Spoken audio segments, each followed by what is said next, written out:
So this is part 8, CATIA Essential Training. Within this video we are going to discuss operations within Sketch. So those will be corner, chamfer, and also tangent arc. So to get started, I'm going to create a center rectangle within the origin. And now we have the operation tool palette over here. If for some reason you are missing this, maybe you close it, you can always restore that by double clicking on the ribbon, and we have operations over here. And keep in mind that the tool set will be repositioned exactly where it was when it was closed. For example, if I'm going to position it over there on the ribbon and I will have that disabled, when I will enable that, it will appear in the same area. Okay, so the first one, corner, we see that the Sketch Tools has multiple options. We see that trim all elements is the first one. So now if you want to apply either corner, which is usually known as fillet in other CAD software, you can just do a rectangle selection that will select the desired elements, and we're gonna see that now by moving the mouse cursor we can define the radius. So this is set to trim, so the first one, trim all elements. That means that as soon as I will click that, we will no longer have those elements that initially define the rectangle. So that's the first option. I'm gonna undo that, so revert to last action. I see that for some reason CATIA doesn't want to do that, so I'm just gonna,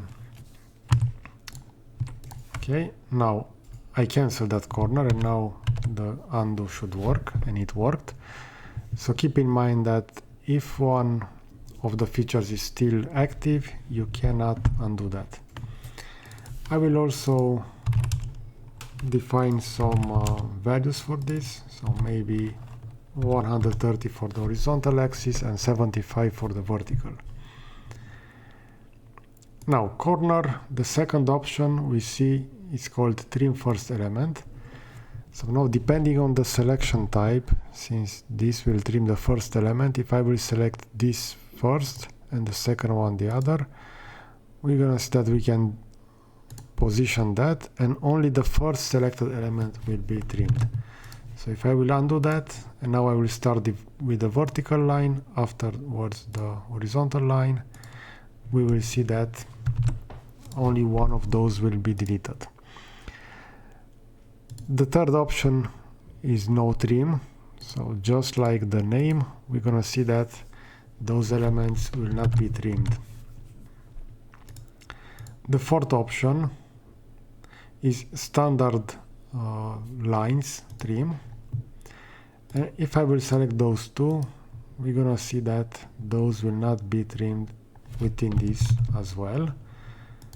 And also if I will have everything selected, so we see standard trim lines, we see the notification that trims all elements with standard lines.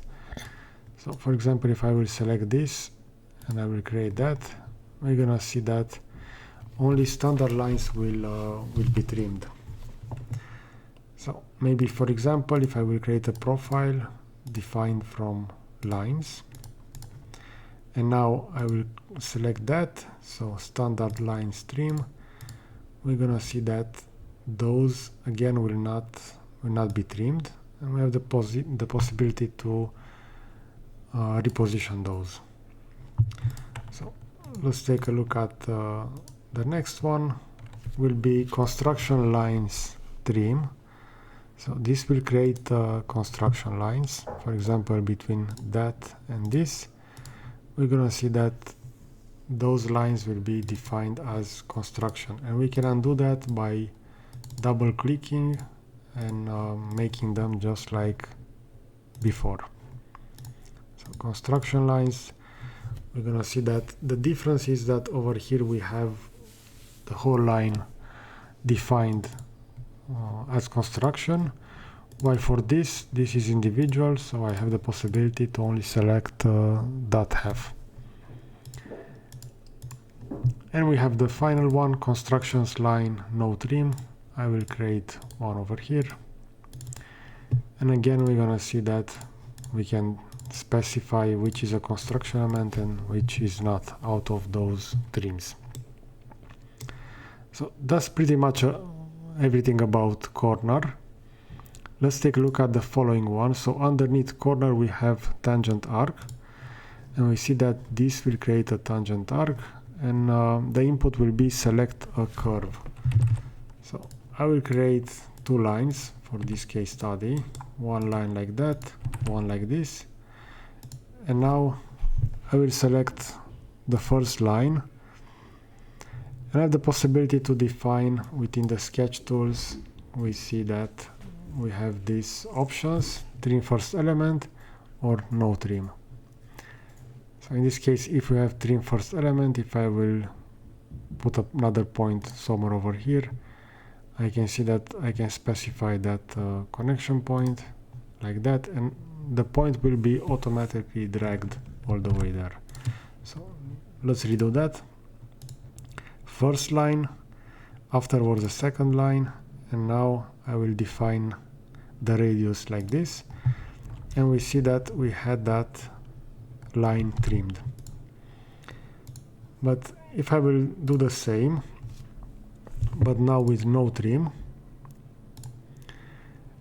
I will see that we're gonna have that line still available. We can define it as a construction, but it will not be splitted like we had over here. It will still be within the same body. So we need additional trimming in order to delete that from the trimming section, but we are going to discuss this within the following video. One more thing about tangent arc, we can also use some splines. So maybe that will be the first spline, afterwards the second spline, and if I will go on tangent arc, we see that it says select a curve, but it also worked with lines. But the same principle will also apply to splines. So afterwards we can define that curvature. So in this case we see over here we have a radius of only 183. If I will move my mouse a little bit away, I'm gonna see that that value will increase, but this will be the curvature of that spline. So depending on this radius, for example, if I will set this to 50,000, it will look like this. If I will undo that and set it to 5,000, the radius will have the following aspect. Okay, so we discuss also the tangent arc. Let's go forward. We're gonna have chamfer. So to get started with the chamfer, again, I will define one center rectangle to work with, 150 with 100 on the horizontal axis, and chamfer will work the same just like corner, so just like fillet. We see that we have the sketch tools parameters over here, so we have by default trim all elements. Again, if I want to apply to multiple points at once, I can just do a rectangle selection, for example maybe on these two points from the left, and we're gonna see that we will have that length. We can now specify the values over here within the sketch tools, either by defining the hypotenuse and the angle. So this will be the first option. I will press tab in order to jump on the sketch tools at the top. We see that now we have that blue outline. So the length will be 50, and this will be at a 45-degree angle. And this will be that chamfered profile. I will undo this, so undo that. I'm gonna keep it again with 3 more elements, but I will do another selection like this. And now I will go for the following option, first and second limit. And we see that now we can define those values. I will use again the tab hotkey in order to jump within the sketch tools. We see for the first length I will go with 50, for the second one with 10. I will now press enter to input that.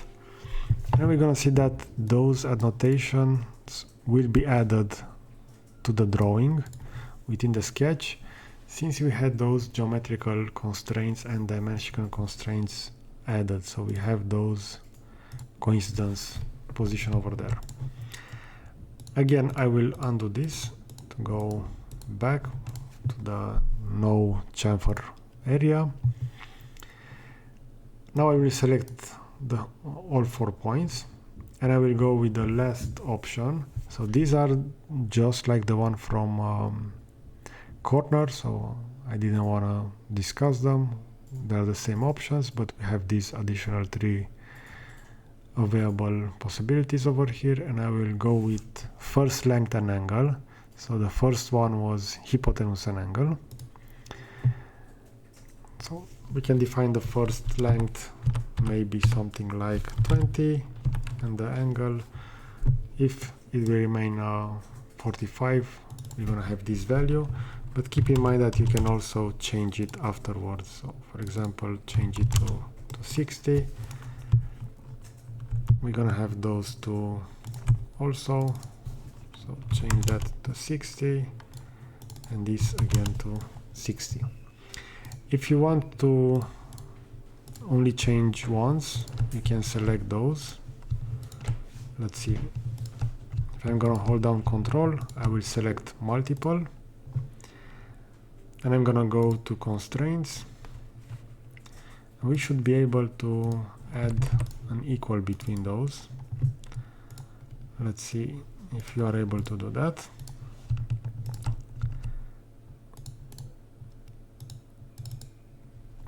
Okay, so this is a little bit different than SolidWorks. We should use a formula in order to make those equals. So we are not going to discuss this within this video. In other software like SolidWorks, you can easily add an equal between those. But over here it's a little bit different. So I will also select this edit multiple constraints, and we're going to see that all the values within the sketch will be also editable over here. But at the right video, we are also going to discuss the formula that allows us to rapidly put equal between some features of the sketch. So they will all be named like this, either as an angle, as an offset. We see that we already have angle 58 over here. Even though we don't have that many angles within the sketch, that number slowly increases with each new element created, even though some of them will be undo afterwards. Okay, so I hope you find this video useful. If so, please let me know in the comment section, and I will try to create one video at a time for each of the features within CATIA. Thanks for watching, see you in the next video.